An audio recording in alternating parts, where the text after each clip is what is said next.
자, 여러분 교재 337페이지입니다. 337. 교재 337페이지 오시면 정비구역의 정비구역의 지정이 나와 있을 겁니다. 여기 진도를 준비합니다. 앞에 잠깐 보실까요? 자, 정비구역 지정, 여기 이제 진도를 준비하시면 돼요. 네, 자, 시작하겠습니다. 10년 내에 대도시 지역, 서울특별시에서 재개발, 재건축 사업 등 정비 사업이 필요하면 서울시 정비 기본구역을 일단은 무엇을 지정합니까? 정비 예정구역으로 정하게 됩니다. 자, 그리고 예정구역을 지정하면서 그 정비 예정구역별 정비계획 수립 시기를 결정을 해두죠. 그러면 대림동의 10년 내에 재개발 사업을 목적으로 정비 기본계획이 수립되고 그 기본계획에 의해서 2021년 6월에 정비계획을 입안하겠다라고 계획이 되어 있으면 2021년 6월이 되면 관할 영등포구청장은 서울시 기본계획에 맞도록 대림동 정비계획을 입안하고 이것을 첨부해서 서울시청에 정비구역 지정을 신청하게 됩니다. 하면은 서울시장은 서울시 도시계획위원회 심의를 거쳐서 대림동에다가 정비구역으로 지정해서 고시를 하게 됩니다. 여기까지 진도 나온 거예요. 그러면은, 자, 그때 이제 정비구역을 지정할 때는 지방자치단체장이 지정하기 때문에 서울시 도시계획위원회는 중앙입니까? 지방입니까? 지방도시계획위원회. 그래서 서울시 도시계획위원회, 지방도시계획위원회 심의를 거쳐서 대림동에 정비구역으로 지정하여 고시를 하게 되죠. 자, 이렇게 정비구역 지정이 고시되면 어떤 법적 효과가 발생할까요? 정비구역 지정 고시의 효과, 정비구역 지정 고시의 효과입니다. 자, 정비구역 지정 고시의 효과는 첫 번째가 이렇게 됩니다. 한번 봐요. 정비구역을 지정하면 그 지정 내용을 공적으로 시민에게 알려줍니다. 이게 뭐죠? 지정고시잖아. 그때 정비구역 지정고시 내용 중에서 국토교획법상 지구단위 계획으로 결정해야 될 사항이 포함되어 있으면 그 포함된 지구단위 계획은 지구단위 계획으로 결정고시된 것으로 간주가 되고요. 그리고 그 정비구역에는 국토교획법상 지구단위 계획구역입니다. 지구단위 계획구역, 지구단위 계획구역 지정을 위한 도시공관리계획이 결정고시된 것으로 본다. 이게 첫 번째 효과예요. 그럼 이 어려움을 이렇게 하십시오. 지난주에 농림지역의 도시개발구역 지정이 고시된 지역은 무슨 용도지역이죠? 도시지역과 지구단위 계획구역의 지정이 결정고시 형수를 본다 그랬죠. 마찬가지예요. 정비법상 정비구역 지정이 고시된 지역은 그 정비구역 지정 고시 내용에 지구단위 계획에 해당하는 사항이 포함된 경우에는 지구단위 계획으로 결정고시 형수를 보고 그 정비구역은 국토교획법상 지구단위 계획구역으로 지정이 결정고시 형수로 본다. 그럼 이렇게 하면 되겠네. 도시개발법상 도시개발구역이 지정고시 됐거나 정비법상 정비구역 지정이 고시된 지역은 전부 국토교획법상 지구단위 계획구역이 결정고시 형수로 본다. 그렇게 하시면 되죠. 여러분 교재 338페이지 봅니다. 338페이지 보면 정비구역 지정고시의 효력이 나와 있을 겁니다. 별표하시고요. 첫 번째 설명드린 거예요. 정비구역 지정이 고시되면 해당 정비구역과 정비계획 중에서 국토교획법상 빠졌네요. 국토교획법상 지구단위 계획에 해당하는 사항은 국토교획법상 지구단위 계획에 해당하는 사항은 그 다음 밑줄 껐죠. 지구단위 계획구역과 지구단위 계획으로 결정고시 형수로 본다. 그렇게 됩니다. 앞으로 정비법상 정비구역 지정이 고시된 지역은 국토교획법상 지구단위 계획구역과 지구단위 계획이 결정고시 형수로 본다. 단 고시된 정비구역과 정비계획 중 국토교획법상 지구단위 계획에 해당하는 사항이 포함됐다면 지구단위 계획구역과 지구단위 계획이 결정고시 형수로 본다. 그런 이야기예요. 그 다음에 2번이죠. 2번. 2번은 이런 얘기입니다. 2번은 잠깐만요. 여러분 이렇게 배웠죠. 국토교획법상 지구단위 계획구역 지정이 결정고시 됐어요. 지구단위 계획구역 지정이 결정고시 되면 그날부터 몇 년 내에 지구단위 계획을 결정합니까? 3년. 지구단위 계획구역의 지정이 결정고시 되면 그날부터 3년 내에 지구단위 계획을 결정고시 해야 돼요. 그 지구단위 계획에 정비계획 내용이 모두 포함되어 있다면 그 지구 단위 계획구역의 정비구역으로 지정고시된 것으로 본다. 그래서 이렇게 합시다. 정비구역이 지정고시 된 적은 국토교육부상 뭐죠? 지구단위 계획구역.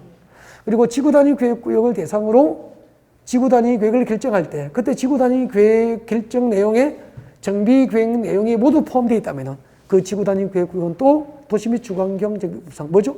정비구역이 지정고시인 것으로 본다. 정비구역은 지구단위 계획구역이고 지구단위 계획구역은 정비구역이 될 수 있다 이 말이에요. 그 다음에 3번에 보면은 좀 어려워요. 금표율과 용적률 등 완화 등 나와 있습니까? 금표율과 용적률 등 완화 등이 나와 있어요. 이걸 잠깐 한번 볼래요? 잠깐 한번 보세요. 이건 이제 국토계획법의 기본적인 어떤 지식이 좀 있어야 이게 이해가 된단 말이야. 그렇지 않으면 알아들을 수가 없다고 이게. 그 교재 봐도 무슨 말인지 몰라요. 그래서 잠깐 한번 봐요. 잠깐만. 이야기를 들어요. 잘 들어야 됩니다. 여러분 우리 이런 걸 배웠죠. 지구단위 계획구역에서 국토계획법상 지구단위 계획구역에서 건축물을 건축하고자 하는 자가 대지의 일부를 공공시설부지로 기부를 하면은 국토계획법상 지구단위 계획구역에서 건축물을 건축하고자 하는 자가 대지의 일부를 공공시설부지로 기부를 합니다. 그러니까 땅 일부, 대지의 일부를 서울시에다가 도로용지나 지하철용지나 공원용지, 학교용지로 쓸 수 있도록 기부를 한 거죠. 그러면은 벌 줍니까? 상 줍니까? 금표율과 용적률 높이지 않을 강화합니까? 완화해 줍니까? 완화해 주죠. 그때 용적률이 완화해 줄 수 있는 거죠. 용적률을. 그러면은 엄마 아파트 재건축을 하면은 재건축 조합에서 대지를 서울시에다가 학교용지나 공원용지를 기부하면은 용적률을 완화해서 재건축 아파트를 높게 건축할 수 있도록 해주는 거죠. 근데 이제 문제가 생겨요. 그럼 엄마 아파트 재건축 조합의 입장에서는 대지 일부를 공공실부를 서울시에 기부하고 용적률을 완화받아서 50층으로 재건축하고 싶잖아. 근데 대지를 공공실부에 기부하면은 주택단지가 커집니까? 작아집니까? 작아지니까 또 문제가 생기는 거죠. 그래서 그 기부 면적 2분의 1을 넘지 않는 범위 안에서 기부 면적의 2분의 1을 넘지 않는 범위 안에서 현금으로 납부하면은 그 현금 납부를 공공실부지 제공으로 봐서 용적률을 완화해 줄 수 있는 거예요. 보시면 알겠습니까? 그러면은 엄마 아파트 재건축 조합에서는 대지를 서울시에 기부하는 대신에 기부 면적 2분의 1을 넘지 않는 부분에서 그 기부 면적의 2분의 1을 넘지 않는 부분에서 공공시설부지 기부를 하지 않고 대신에 현금 납부하면은 공공시설부지를 기부한 것으로 봐서 용적률 완화를 받을 수 있다 이 말이에요. 이걸 정비구역이 지정고시되면은 국토교육법상 지구단위 계획구역이 되잖아. 그럼 정비구역에서도 이렇게 이제 대지 일부를 현금으로 납부하면은 공공시설부지 제공으로 간주를 한다는 이야기예요. 이해가 됐습니까? 자, 오세요. 3번 금표율과 용적률 등 완화해서 세 번째 줄에 다만 동그라미예요. 다만 동그라미 지금도 밑줄 껐습니다. 용적률이 완화되는 경우 밑줄 쭉 꺼세요. 용적률이 완화되는 경우로서 사업 시행자가 즉 재건축 재개발 조합을 말하잖아. 사업 시행자는 조합이죠.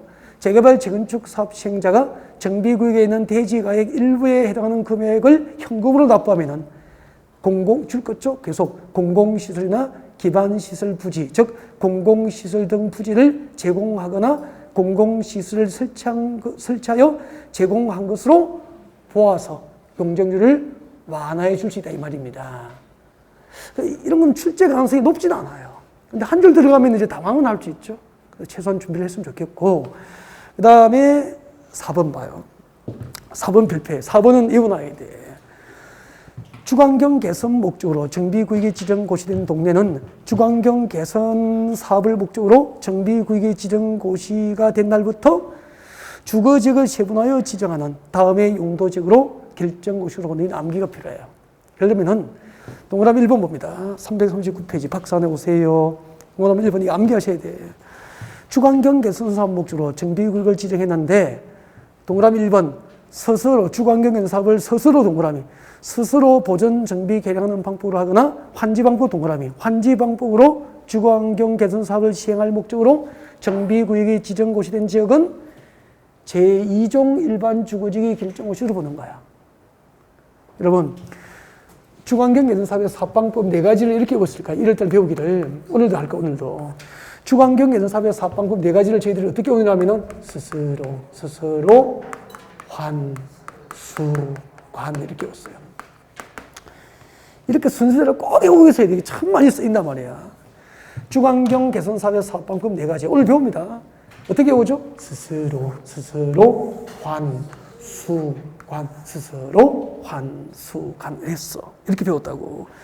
이거 연습해야 된단 말이야.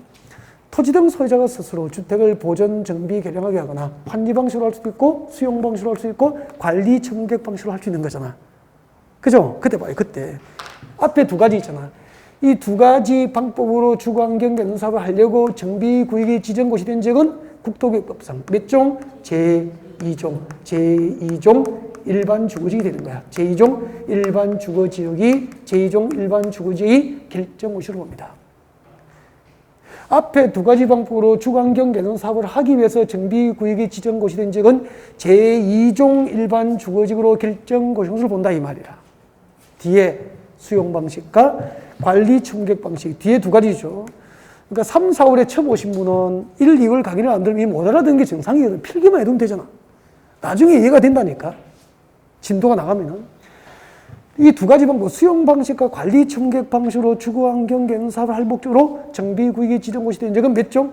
제3종 일반 주거지역. 제3종 일반 주거지역이 결정고시로 오니 외워놔야 돼요.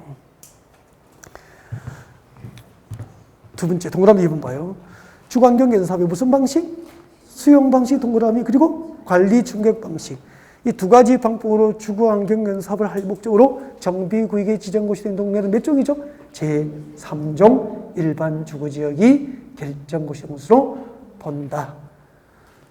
주거환경 개선 사업을 토지 등 소유자가 스스로 주택을 보존, 정비, 개량하는 방법으로 하거나 환지 방식으로 할 목적으로 정비구역에 지정고시 된 지역은 몇 종? 2종. 주거환경 개선 사업의 수용 방식과 관리 청객 방식으로 시행할 목적으로 정비구역에 지정고시 된 지역은 3종 일반 주거지로 결정고시로 법적 효과가 발생한다 이 말입니다. 그 다음에 3번 와요. 339페이지 3번. 중요하진 않은데 고개 드시죠. 지난주에 배웠어요. 지난주에 배웠는데 고개 드시고 한번 봐요. 지난주에 배웠는데 도시개발구역을 지정할 때 한 개의 도시개발구역을 2개 생 사업시행지구 A지구, B지구로 나눠서 도시개발구역을 지정할 수 있어. 뭐죠? 무슨 지정? 분할 지정. 지난주 배웠잖아요. 저하고 같이 했다니까. 안 배운 척하기 없기. 그 다음에 서로 떨어진 2곳이야. 서울인데 산이 있어. 서울 시내에. 서로 떨어진 2지역이죠. A지역하고 B지역은 산 하나를 사이에 두고 붙어 있으면 떨어져 있습니까? 떨어진 2개의 지역을 하나의 도시개발구역으로 지정할 수 있다. 이것은 뭐죠? 결합지정. 그래서 도시개발법상 도시개발구역은 분할 지정할 수도 있고 결합 지정할 수도 있어. 근데 분할 지정의 요건 하나 외우라 그랬잖아. 분할 후 각각의 면적은 얼마? 1만 제곱 이상 경우로만 분할 지정이 가능하다. 그렇게 됩니다. 근데 지난주 수업 듣고 한 번도 이걸 들춰보지 않고 앉아있으면 자꾸 힘들어집니다. 그분들을 제가 어떻게 데려가냐고. 그러니까 수업 들으면 복습은 필수라는 거예요. 인터넷 강의로 다시 한번 듣고 내 것으로 만드는 과정이 필요하지. 수업 듣고 덮어버리고 오늘 처음 와서 앉아있으면 늘 어렵고 힘들다니까. 앞에 걸 모르면 뒤에 자꾸 잡히게 돼 있습니다. 그러면 도시개발법상 도시개발구역은 분할 지정, 결합 지정할 수 있어. 그죠? 근데 정비구역은 3가지예요. 분할 지정, 분할 동그라미 3번의 제목에 통합 지정, 통합 동그라미 그리고 결합 지정 동그라미. 그러니까 몇 가지 방법이죠? 3가지. 정비법상 정비구역 지정 방법은 3가지가 있어. 분할 지정할 수 있다, 통합 지정할 수 있다, 결합 지정할 수 있다. 그럼 분할 지정은 뭐냐면은 잠깐만요. 하나의 정비구역을 2개 이상의 사업시행지구로 나눠서 지정하면은 결합 지정입니까? 분할 지정입니까? 분할 지정. 분할 지정. 연접한 정비구역입니다. 여기는 재개발하고 여기는 재건축하잖아. 재개발되는 동네가 나란히 두 개가 있어. 여기도 재개발하고 여기도 재개발하는 거야. 그럼 연접돼 있잖아. 이걸 한 개의 정비구를 지정하면 뭐죠? 이것은 통합지정이다. 통합지정. 그리고 서로 떨어진 두 곳을 하나의 정비구를 지정하면 무슨 지정이죠? 결합지정. 그렇게 되는 거야. 하나의 정비구역을 두 개 이상으로 나눠서 지정하면 무슨 지정? 분할지정. 연접한 재개발 재건축 단지를 붙어있는 재개발 재건축 단지를 하나의 정비구를 지정하면 통합지정. 떨어진 두 곳을 하나로 지정하면 결합지정. 그래서 정비법상 정비구역 지정 방법은 몇 가지? 세 가지. 분할지정, 통합지정, 결합지정. 도시개발법상 도시개발구역 지정 방법은 통합지정이 없죠? 분할지정, 결합지정 방법이 있다 이 말이에요. 알고는 있어야 되죠? 다음 들어봅니다. 4번. 정비구역 안에서 개발행위 제한 발표하시고요. 정비구역 안에서 개발행위 제한, 행위 제한 발표하시고 고개 드시고 여러분 대림 등의 재개발 사업을 목적으로 정비구역이 지정되면은 앞으로 재개발 사업을 해야 되잖아. 그죠? 근데 재개발 사업을 목적으로 정비구역 지정고시 된 지역에 땅 가지고 있는 사람이 누군가가 새롭게 건축하고 있고 누군가가 나무를 심고 있고 그죠? 누군가가 물건을 쌓아둔 행위를 하고 이런 행위를 하면은 재개발 사업에 방해가 되죠. 그래서 해당 지역 토지 소유자는 뭘 받게 되죠? 행위 제한을 받게 됩니다. 행위 제한, 개발 행위, 건축물의 건축 등 개발 행위를 제한받는데 두 가지가 있죠. 허가 사항하고 허가 없이 할 수 있는 사항이 있죠. 허가 사항과 임의 사항이 있죠. 정비구에서 개발이 허가 대상과 그리고 허가 없이 할 수 있는 사항을 구별해야 시험 칩니다. 우리 도시개발국에서 똑같은 유사한 내용을 공부했죠? 살짝 비교하면 되죠. 자, 3번 같이 봅니다. 자, 정비구에서 개발이 허가 대상. 자, 다음 중 한 개당은 개발 행위를 할 때는 시장 수등의 허가 없이 못하게 됩니다. 자, 1번 줄 거죠? 건축물의 건축 등 동그라미 와요. 이때 건축물의 건축 등은 두 가지입니다. 두 가지. 줄 거죠? 건축물의 건축 동그라미. 그리고 용도 변경. 그러면은 지난주에 도시개발구에서 건축물의 건축 등은 허가 대상이거든. 그때 도시개발구역에서 건축물의 건축 등은 세 개야. 건축물의 건축물의 용도 변경, 대수선. 근데 정비구역에서 대수선 허가 대상이 아니잖아요. 그래서 용도 변경 뒤에 적으십시오. 용도 변경 뒤에다가 아니야 무엇이 포함되지 않죠? 대수선. 정비구역에서 건축물의 대수선은 포함되지 않습니다. 구분을 해야 되죠. 나머지는 여러분이 보시면 됩니다. 도시개발구역하고 거의 비슷합니다. 네. 그 다음에 2번 봅니다. 340페이지 허가 예외. 허가 예외니까 뒤에 적으십시오. 허가사항입니까? 임의사항입니까? 임의사항. 정비구역에서 허가받지 않고 할 수 있는 개발행위입니다. 도시개발구역에서 임의사항하고 거의 같습니다. 거의 같습니다. 그래서 이제 읽어드리지 않습니다. 도시개발구역에서 임의사항하고 거의 같다는 거. 그 다음에 기득권 보호 동그라미 하죠. 기득권 보호 동그라미 하죠. 도시개발구역하고 똑같습니다. 도시개발구역과 정비구역 지정고시 당시, 도시개발구역과 정비구역 지정고시 당시 이미 허가 등을 받고 사업가 공사에 착수를 했다면은 세 번째 줄에 밑줄 같습니다. 세 번째 줄 가로 안에 정비구역 지정 고시가 된 날로부터 며칠? 30일 줄 거예요. 정비구역 지정이 고시된 날로부터 며칠? 30일 내에 허가 받습니까? 제일 밑에 줄에 신고합니까? 신고 동그라미. 신고하면은 이를 계속할 수 있도록 기득권 보호를 받게 됩니다.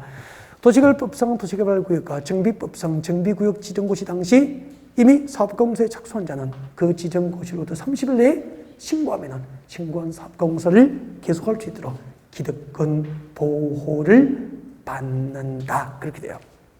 그 다음에 341페이지입니다. 341페이지에서 7번 개발행위 제한 나와 있습니까? 7번의 개발행위 제한을 발표하시고 1, 2월부터 범위가 상당히 넓어지죠. 많이 넓어졌죠. 1, 2월에 쳐다도 보지 않았잖아, 이거. 이제 1, 2월에 기본 이론이 되어야 이게 이해가 돼요, 이제. 지금 이제 설명을 드려야 되죠. 그래서 개발 행위 제한은 고개를 드시고, 이제 설명 듣고 교재를 봐야 돼요. 그냥 보면 이해가 안 되죠. 네. 절 보죠? 절 보시죠? 여러분, 정비구역 지정이 고시되면은 정비구역 안에 모든 토지 소유자는 건축물의 건축이나 건축물의 용도 변경 등을 시량구수의 허가 없이 할 수 있습니까? 못합니까? 못하도록 행비제한을 받잖아, 행비제한을. 그 말 바꾸기 가면은 정비구역 지정 고시되기 전에 예를 들면은 기본계획을 공람 중인 정비예정구역이나 정비계획을 수립 중인 지역은 행위제한을 받아 안 받아? 이 단계에서는 행위제한을 안 받잖아. 그럼 이 단계에서 누군가가 땅 사놓고 누군가가 건물 사두면은 당연히 토지 등 소유자가 되고 재개발 지구의 조합이니까 아파트 입주권을 받을 수 있잖아. 그러면 이 시기에 누가 몰려오죠? 실소유자가 몰려옵니까? 투기꾼이 몰려옵니까? 투기꾼이 몰려오잖아. 그래서 정비구역 지정 고시 후 건축물의 건축 등을 못하도록 행위 제한하는 게 원칙이지만 비경제적인 건축을 막습니다. 비경제적인 건축을 못하게 막고, 예를 들면 봐요. 이 단계에서 이 절차가 진행되는데 여기다가 건물을 누군가가 지었어. 10억, 20억, 30억. 30억짜리 건물을 지은 거야, 누군가가. 이 단계에서, 이 두 가지 단계에서 행위자 안 받으니까 건축할 수 있잖아. 근데 30억 들어서 건물을 하나 지었더라도 정비구역 지정고시 되면은 기존 건축은 철거해야 되니까, 금방 철거해야 되니까 경제적입니까? 비경제적입니까? 비경제적이잖아. 그 다음에 이 절차가 진행될 때 누군가가 한 필지를 네 필지로 분할해서 지분을 나눠서 쪼개서 팔아버리면은 이것을 구입하면은 토지 소유자고 토지 등 소유자가 되고 조합원이 될 수 있고 아파트 입주권을 받을 수 있잖아. 투기 수요가 유입되잖아. 그래서 비경제적인 건축 행위를 막고 투기 수요 유입을 방지하기 위해서 기본 계획을 공람 중인 정비예정구역과 정비계획을 수립 중인 지역에서도 3년 이내의 기간을 정해요. 두 가지를 제한합니다. 비경제적인 건축을 못하도록 건축물의 건축을 제한하고 투기 수요 유입을 차단하기 위해서 토지 분할을 제한하게 되는 거예요. 이해가 됐습니까? 교재봅시다. 341페이지 딱 중간에 7번 개발 행위 제한. 국토교통부 장관 시도지사 시랑군수구청장은 밑줄 것이십시오. 비경제적인 건축행위, 비경제적인 건축행위와 투기소유 유입을 막기 위하여 이게 제한의 목적입니다. 제한 목적. 비경제적인 건축행위와 투기소유 유입을 방지하기 위해서 밑줄 긋죠. 기본계획을 공람 중인 정비예정구역 어딘지 알고 있죠?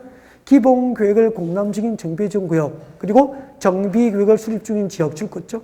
정비계획을 수립 중인 지역 이 두 개가 제한지역이라. 제한지역.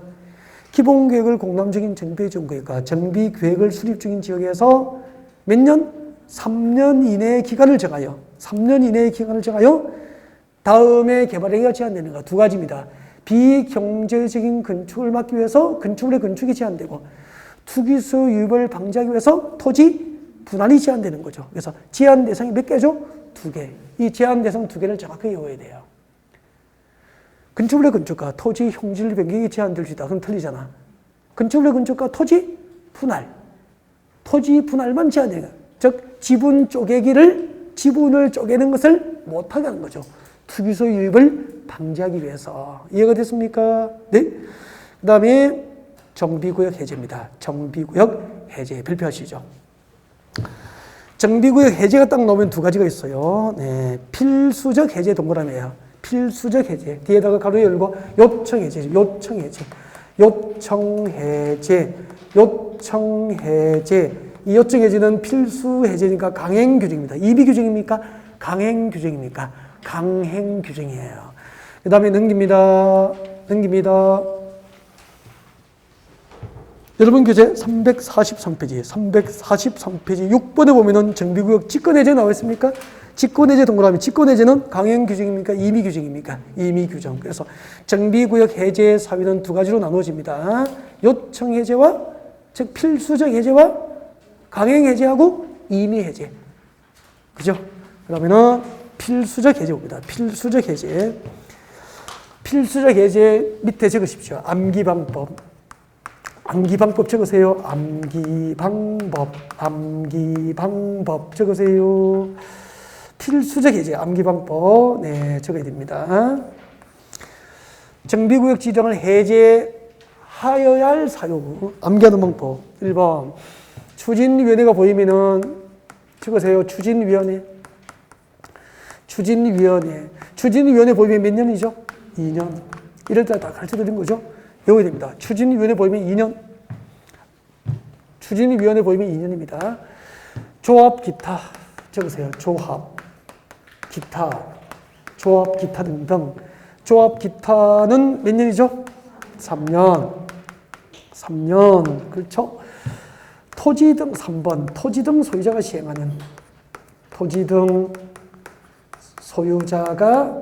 시행하는 재개발. 토지 등 소유자가 시행하는 재개발. 토지 등 소유자가 시행하는 재개발은 몇 년? 5년. 이걸 암기하시면 되죠.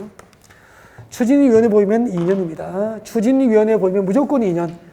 조합이 보이면 몇 년? 3년. 토지 등 소유자가 시행하는 재개발 사업은 몇 년? 5년. 그럼 기타가 뭐냐면은 추진위원회도 보이지 않고 조합도 보이지 않고 토지 등 소유자가 시행하는 재개발도 아니면은 기타 등등 몇 년? 3년. 추진위원회 2년, 조합, 기타 3년, 토지 등 소유자가 시행하는 재개발은 5년. 그렇게 해서 암기하시면 됩니다. 한번 볼까요? 동그라미 1번 같이 봅니다. 341페이지. 정비구역 지정을 해제하여야 할 사유. 341페이지 동그라미 1번. 제일 밑에 있죠. 정비예정구역에 대해서 기본구역에서 정한 정비구역 지정 예정으로부터 3년 동그라미 3년이 된 날까지 특별자치시당, 특별자치회사, 시당군수가 정비구역을 지정하지 않거나 구청장 등이 정비구역 지정을 신청하지 아니하는 경우입니다. 추진위원회 보여요? 안 보이잖아. 조합 보여요?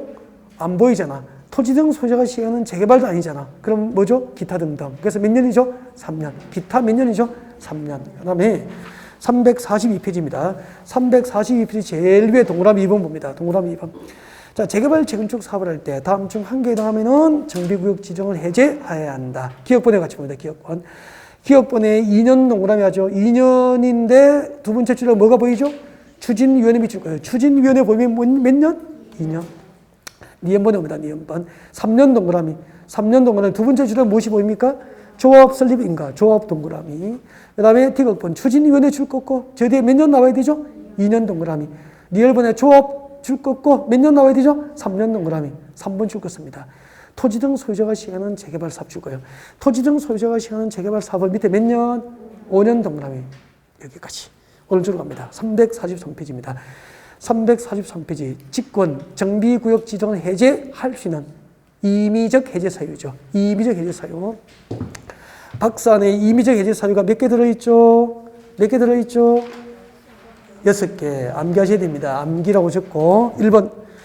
정비 사업 시행으로 토지 등 소유자에게. 토지 등 소유자가 누구죠? 조합원. 조합원의 과도한 부담 동그라미.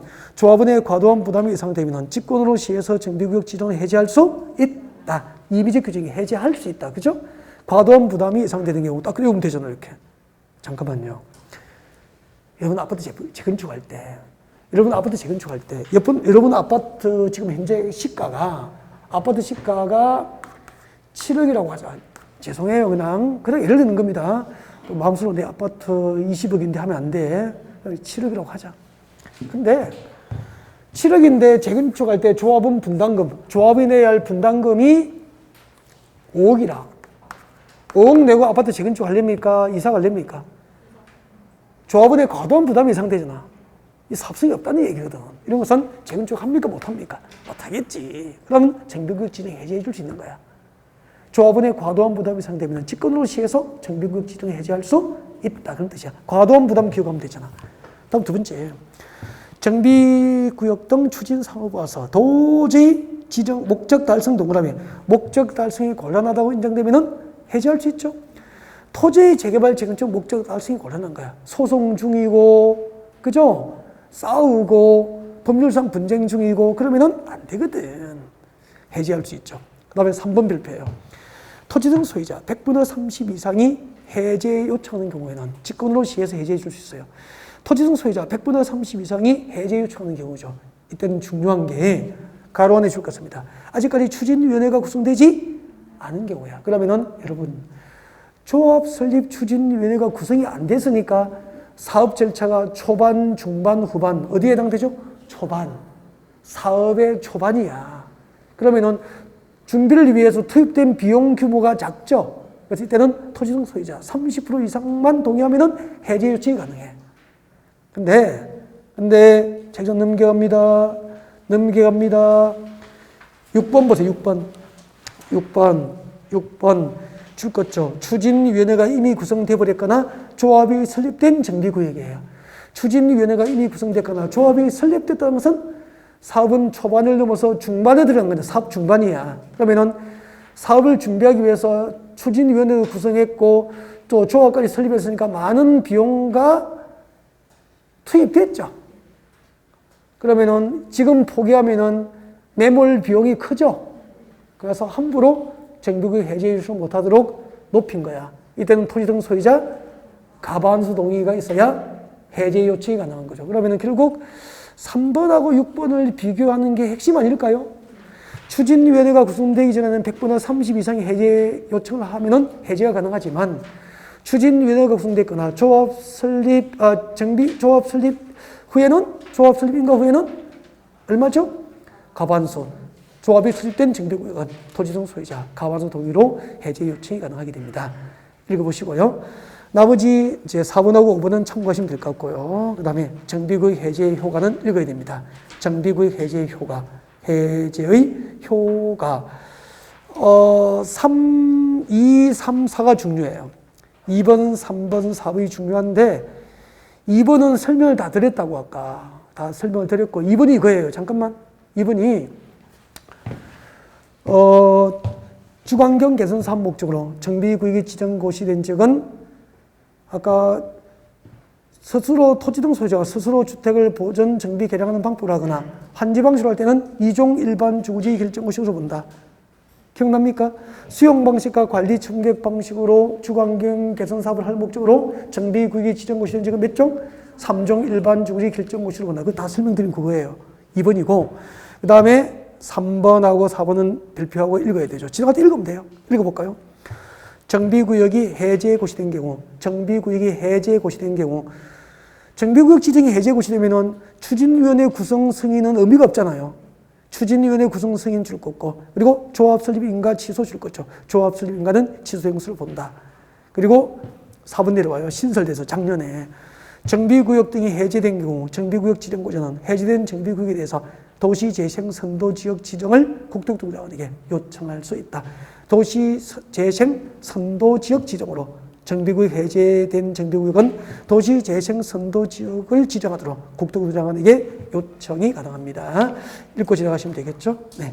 지금까지 도시 및 중앙경제법상 정비구역과 관련된 내용을 거의 1시간 정도에 걸쳐서 진행을 한 것 같습니다. 자, 이렇게 해놓고 상당히 이제 3, 4월 되면은 정비구역에는 범위가 넓어졌죠. 출제 가능성이 있는 것은 다 집어서 전달드린 것 같아요. 그래서 교재에 체크된 것 위주로 수업을 준비하시면 됩니다. 어려우면은 인터넷 강의를 복습을 하면서 교재를 보시면 되죠. 자, 이제 고개를 드시고요. 교재 만지지 마. 교재 만지지 마고. 교재는 몇 페이지로 지금? 347페이지 그대로 펼쳐놓고 앞에 봐요, 앞에. 347페이지. 교재는 미리 집에서 많이 만져보라 그랬죠? 미리 많이 보고 오세요. 네, 앞에 오시고. 자, 정비 사업은 불러주세요. 몇 가지가 있죠? 3가지 불러줘요. 무슨 사업이 있어요? 주거 환경 개선. 주거 환경 개선 사업이 있습니다. 그 다음에 뭐가 있죠? 재개발 사업이 있죠. 재개발 사업이고. 그 다음에 뭐가 있죠? 재건축 사업이 있습니다. 주거환경 개선 사업과 재개발 사업과 그리고 재건축 사업 이렇게 있는 거죠. 책 보지 않고 말할 수 있을 정도가 돼야 된다고 했습니다. 네, 지금부터 이 3가지 정비 사업의 사업 시행 방법이에요. 이 3가지 정비 사업의 사업 시행 방법을 진행할 거예요. 자, 여러분 교재 347페이지 있습니다. 정비 사업의 시행 방법이죠. 주거환경 개선 사업의 사업 시행 방법 몇 가지가 있죠? 4가지. 동그라미 1번 같이 봅니다. 두 번째 줄에 밑줄을 빨리 꺼야 됩니다. 한 번만 말씀드릴게요. 줄을 안 끄면 자기 손해죠. 동그라미 1번에 두 번째 줄 껐죠? 토지 등 소유자가 스스로 주택을 보존, 정비, 개량하는 방법으로 합니다. 스스로 동그라미. 2번 2번 수용 방식 동그라미 하죠. 3번 환지 방식 동그라미 하죠. 4번 관리 청객 방식 동그라미 합니다. 관리 청객 방식 동그라미 하시면 되죠. 그래서 이 네 가지 주관경 계산사별 사업방법을 암기하는 방법을 아까 가르쳐드렸잖아. 처음 하시는 분은 옆에 적으세요. 뭐라고 외웠죠? 아까 우리가? 그렇죠. 스스로, 환, 수, 관 이렇게 적어놓고 연습 좀 하셔야 됩니다. 이 연습은 자기가 해야 되니까 토지 등 소유자가 스스로 주택을 보존, 정비, 개량하게 하거나 환지 방식으로 하거나 수용 방식으로 하거나 관리, 청객 방식으로 할 수 있다는 거죠. 몇 가지 방법이 있죠? 네 가지. 그러면은 환지 방식과 수용 방식은 지난주에 도시개발법에서 다 배웠죠. 오늘 관리 처분 계획 방식. 관리 처분 계획이 뭐냐면 오늘 배울 거예요. 관리 처분 계획은 우리 환지 방식의 도시개발 사업 출처에서 환지 처분을 할 내용을 미리 계획을 합니다. 환지 계획이죠. 그럼 우리 정비법상 정비 사업 절차가 끝나면은 재개발 재건축 공사가 끝나면은 새로 조성된 대지, 재개발 재건축으로 새로 조성된 대지와 건축된 건축물을 조합원에게 분양을 해주잖아. 분양 처분합니다. 새 아파트를 조합원에게 분양 처분하는데 그때 분양 처분할 내용을 미리 계획을 해둡니다. 그 분양 처분할 사항을 미리 정한 계획이 무슨 계획이죠? 관리 처분 계획이라고 해서 관리 처분 계획은 분양 처분 계획이에요.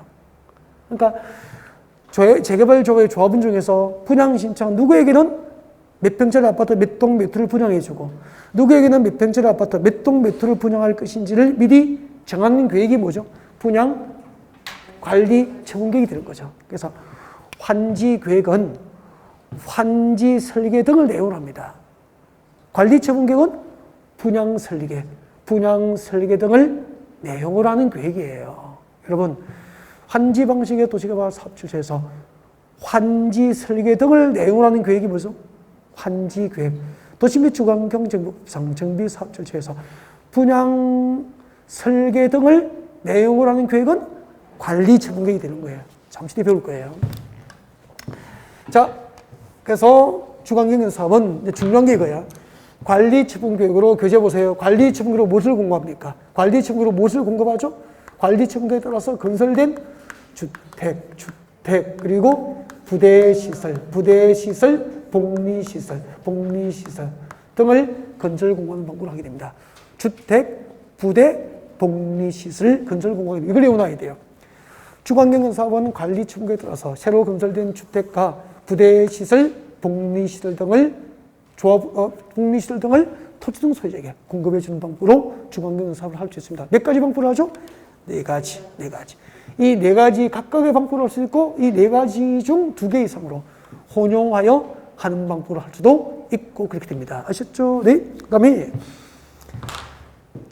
재개발 사업은 두 가지 방법이 있죠.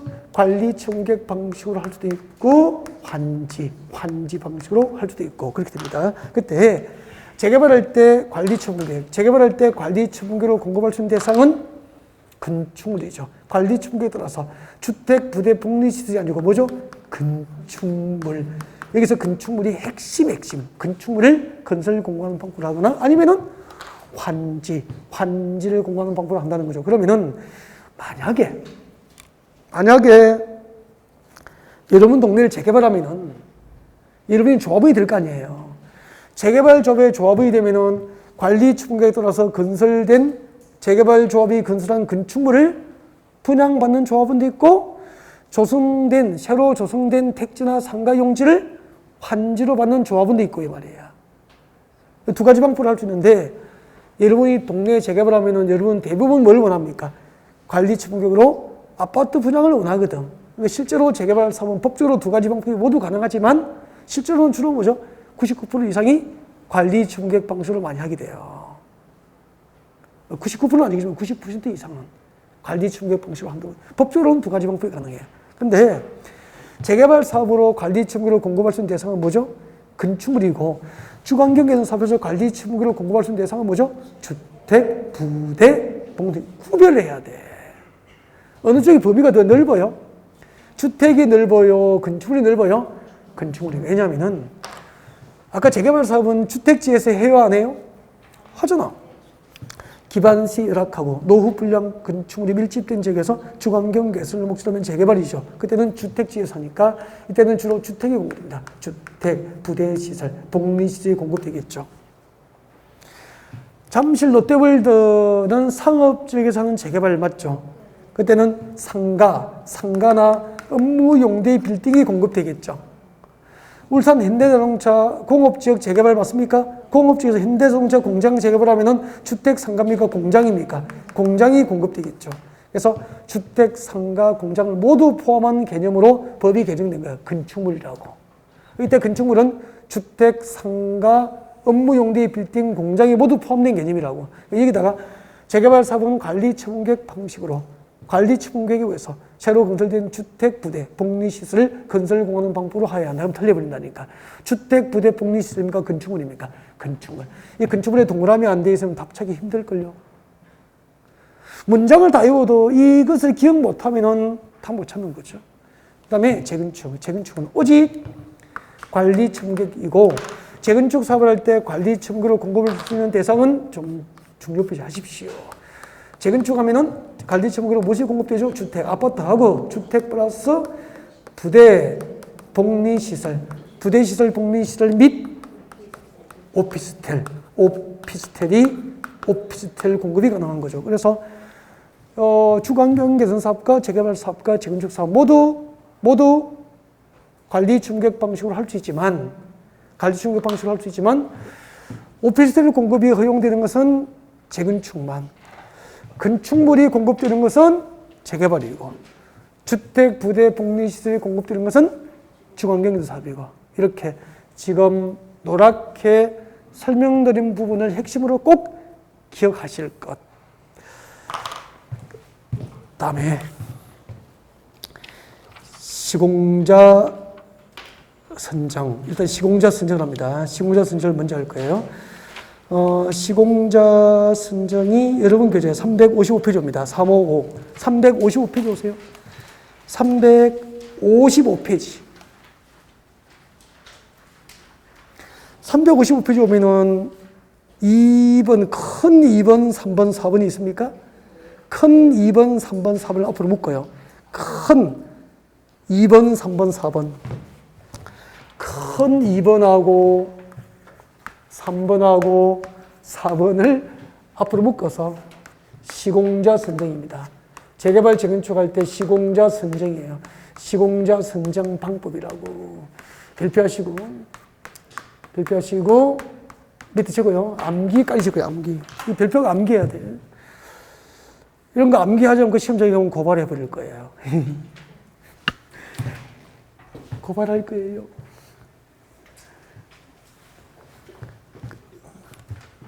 무서워하지 않군요. 자, 시공자 선정입니다. 여기서는 이걸 암기하는 방법은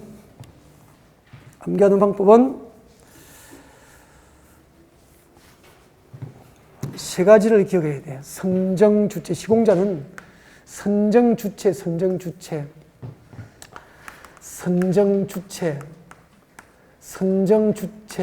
시공자를 선정을 하는 자가 누구냐에 따라서 선정 시기하고 선정 방법이 달라지거든. 이것을 구분해서 외워야 되는 거예요. 시공자 선정 주체에 따라서 선정 시기와 선정 방법이 달라집니다. 이걸 비교하지 못하면은 안 돼.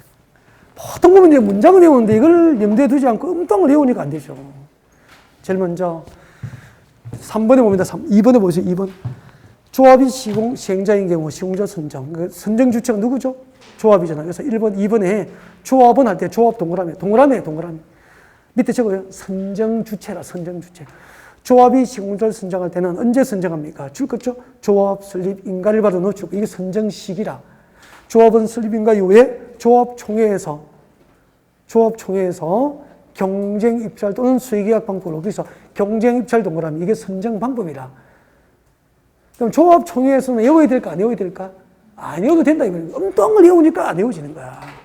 조합은 조합 설립 인가 후에 경쟁 입찰 방법으로 누구를 지정합니까? 건설업자나 등록사업자 등을 시공자로 선정한다. 이게 원칙이라. 거기서 등록사업자와 건설업자를 제가 줄 거라고 안 했죠. 혹시 밑줄 그으신 분은 책을 새 책으로 바꾸면 돼요. 찢어버리고. 네. 그럼 외우면 안 된다고. 이게 원칙이라. 그래서 조합 설립과 후 경쟁 입찰 방법으로 시공자를 선정함이 원칙이다.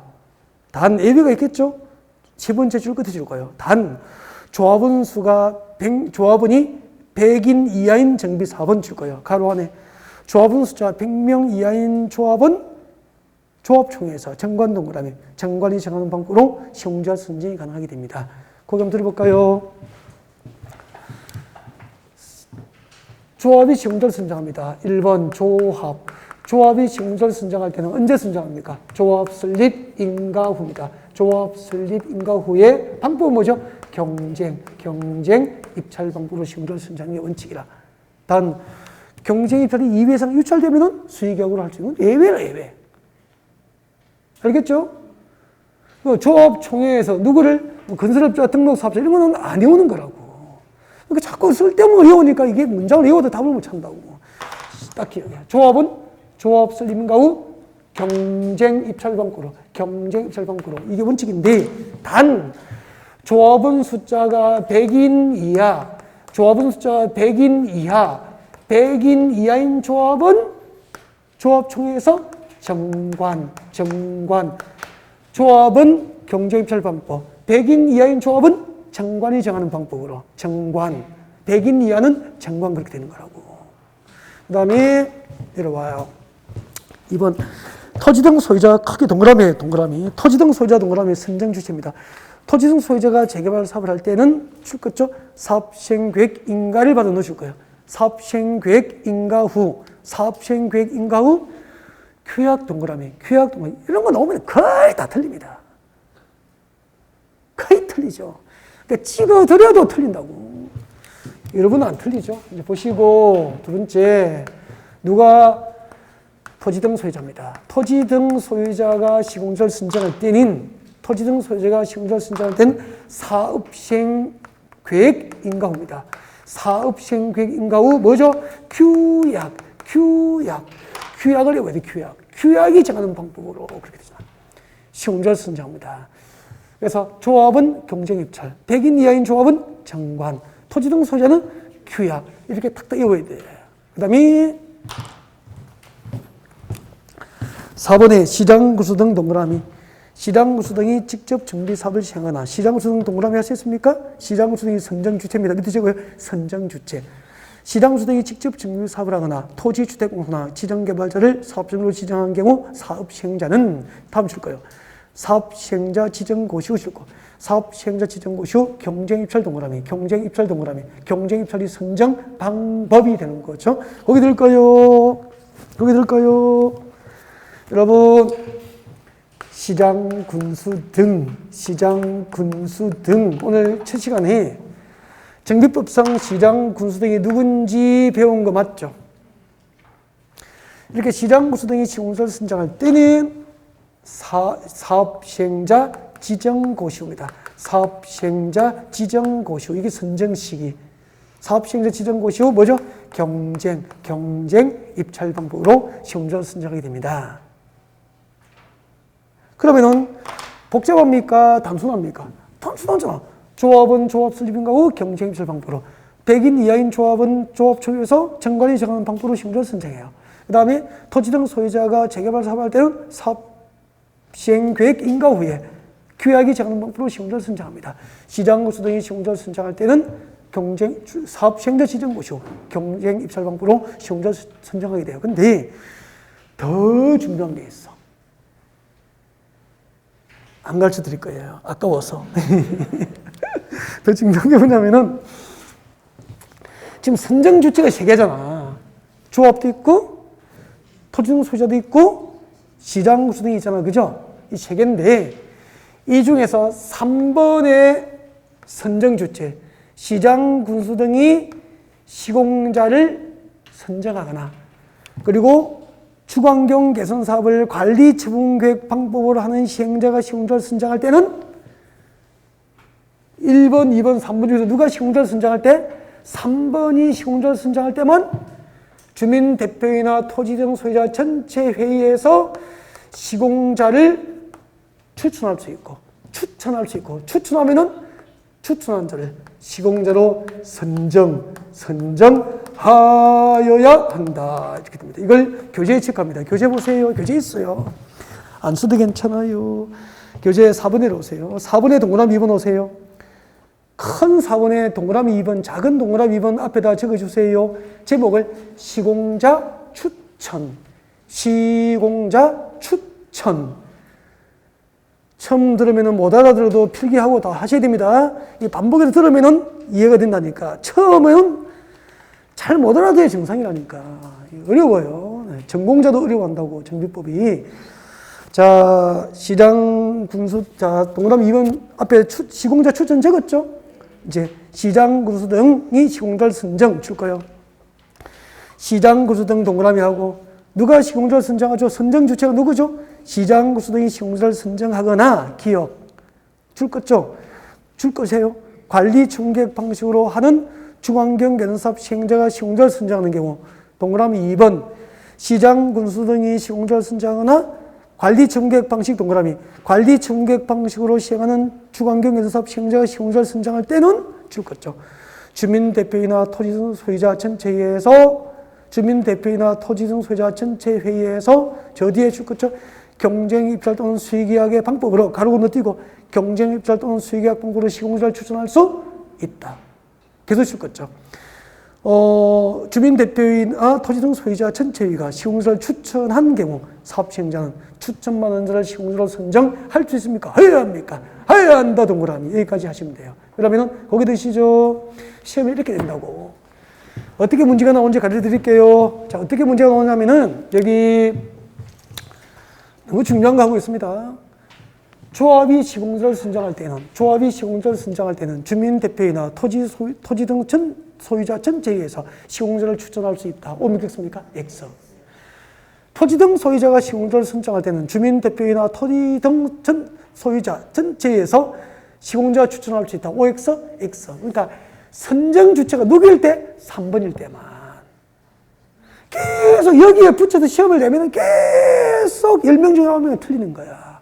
좀 넓게 보시라고 이렇게. 시공자 추천은 시장 군수 등이 직접 시공자를 선정하거나 관리 처분계획 방식으로 하는 주거환경 개선사업 시행자가 시공자를 선정할 때만 시공자 추천이 가능하고, 추천이 있으면은 추천한 자를 선정할 수 있습니까? 해야 합니까? 해야 한다. 그렇게 되는 거예요. 아셨죠? 네? 좀 쉬었다가 계속 진행하겠습니다.